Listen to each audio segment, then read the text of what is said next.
Welcome to First Principles Daily, Episode 17, for June 22nd, 2026. Monday, a fresh First Principles teardown to start the week. Hearing aids that cost thousands per pair contain electronics worth only tens of dollars. The gap is not the silicon, but the bundled model that has kept prices high. A modern prescription hearing aid pair often leaves the clinic at $2,000 to $4,000. Inside each device sit a microphone, a digital signal processor, a miniature receiver, and a battery. Their combined parts bin value sits in the same range as the components inside a $200 set of wireless earbuds. The difference between those two prices is not a shortage of rare materials or an exotic fabrication process. It is a set of decisions about who must touch the device, how it must be sold, and what regulatory path it must follow before it reaches the user. For decades, the dominant channel for hearing aids ran through licensed audiologists. They performed an in-person evaluation, took ear impressions, programmed the devices, and sold the hardware as part of a single bundled fee. That bundle covered the cost of the devices themselves, plus professional time, follow-up visits, and the overhead of operating a clinic that could only see a limited number of patients per day. Because the hardware and the service were sold together, the price of the electronics was never isolated and therefore never directly pressured. Manufacturers optimize for performance and reliability under the assumption that each unit would be handled by a trained professional. This encouraged custom programming, proprietary fitting software, and sometimes proprietary components that raised the bill of materials. Insurance coverage remained patchy, so most buyers paid cash and had little ability to shop across providers on price alone. State licensure rules and FDA classification as medical devices further limited who could sell or adjust the devices, keeping distribution narrow. The result was a market in which the same underlying silicon that appears in consumer earbuds traveled through a much longer and more expensive path to the ear.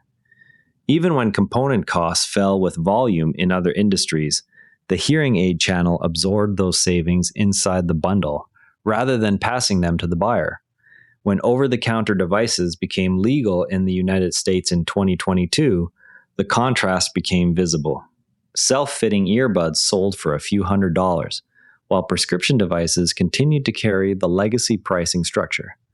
Adoption of the new OTC category has been slower than some expected. This is partly because many users still want professional verification for fit and because self-fitting algorithms have not yet matched the precision of clinician-guided tuning for every lost profile. A rough magic wand estimate starts with the major subassemblies inside a typical behind-the-ear or receiver-in-canal aid. A MEMS microphone of the sort used in phones and earbuds can be sourced in volume for a few dollars. The digital signal processor, built on mature low-power silicon, adds perhaps $10 to $20 at the module level. The balanced armature or moving coil receiver that converts the processed signal into sound is another several dollars. A zinc air or lithium-ion button cell contributes roughly $1. Adding a small printed circuit board, housing plastics, and basic passes brings the total raw component value to something on the order of $30 to $60 per aid before any assembly or testing. That figure is only an estimate. Actual contract manufacturing quotes vary with volume and specification, but the order of magnitude is consistent with the bill of materials reported for similarly complex consumer audio devices. Against a finished retail price of $1,000 to $2,000 per aid, the implied idiot index therefore sits between roughly 30 and 60. In other words, the finished device costs 30 to 60 times the value of the atoms and circuits inside it. The largest share of that multiplier does not come from exotic materials or precision machining of the case. It comes from the sequence of steps that occur after the components leave the contract manufacturer.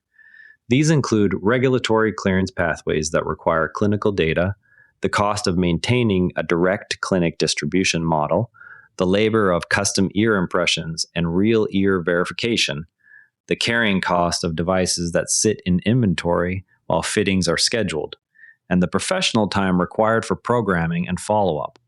Each of those stages adds margin and overhead that compound because the device cannot be sold or adjusted without them under the traditional model. Even after the 2022 regulatory change opened an over-the-counter lane, the prescription channel retained much of its cost structure. This is because the most severe losses still route through clinicians, and because many users continue to prefer the reassurance of a professional fitting. A redesign that began with the component floor would first separate the hardware from the service.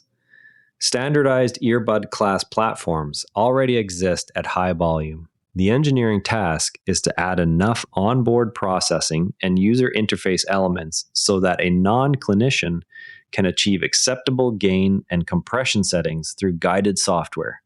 The second move would be to publish open or at least well-documented fitting algorithms that run on the device itself or on a phone. This reduces the need for proprietary clinic software. The third move would be to create a tiered care model. In this model, simple losses are handled entirely through self-fitting and remote check-ins, while severe or complex losses still route to an audiologist whose time is billed separately rather than hidden inside the device price. For any of these steps to close the gap, several conditions must hold. These include regulatory acceptance of self-fitting data for mild to moderate losses, enough clinical validation that insurers or consumers trust the outcome, and manufacturing scale sufficient to keep the hardware cost near the $30 to $60 floor. The genuinely hard remainder is fitting quality for losses that border on severe. Here, improper gain can cause discomfort or further damage, and the fact that some users will always need hands-on verification that software has not yet fully replicated.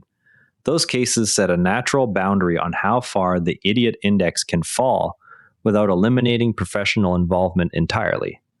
A device whose price is many times its material content is signaling that the dominant cost sits in the surrounding process, not the atoms. The atoms themselves, the silicon and plastics and tiny microphones, follow the same cost curves that have driven down earbuds and smartphones. What keeps the price elevated is the sequence of required touches: the evaluation, the impression, the programming session, the follow-up, and the regulatory gate that enforces each one. Separating hardware from service and questioning which steps truly require a licensed professional are the two moves that expose that process to redesign. Once those steps sit outside the device price, competition can act on the hardware alone. Manufacturers can then chase volume the way earbud makers already do, and component suppliers can quote the same parts at the same scale. The same pattern appears whenever a regulated or intermediated product meets consumer-grade electronics. Think of the contrast between a medical-grade pulse oximeter and the optical sensor now inside every smartwatch, or between a dedicated glucose meter and the continuous monitors that are beginning to appear in consumer form factors. In each case, the silicon is comparable, yet the price multiplier shrinks only after the service layer is peeled away and the regulatory path is split by severity. The open question is which company or clinic network will first publish transparent component costs alongside a self-fitting pathway that demonstrably matches clinical outcomes for the majority of mild to moderate users. That single move would turn the idiot index from a diagnostic signal into an active target for redesign. That's First Principles Daily for today. If this changed how you see what things cost, share it with someone who'd appreciate it, and subscribe wherever you listen. I'm Patrick in Vancouver, one example or one opportunity every day. See you tomorrow, and if you'd rather watch than listen, find us on YouTube at Nerra Network. Links in the show notes. This episode used AI voice synthesis of my voice. Editorial selection and analysis are my own. I'm about to prove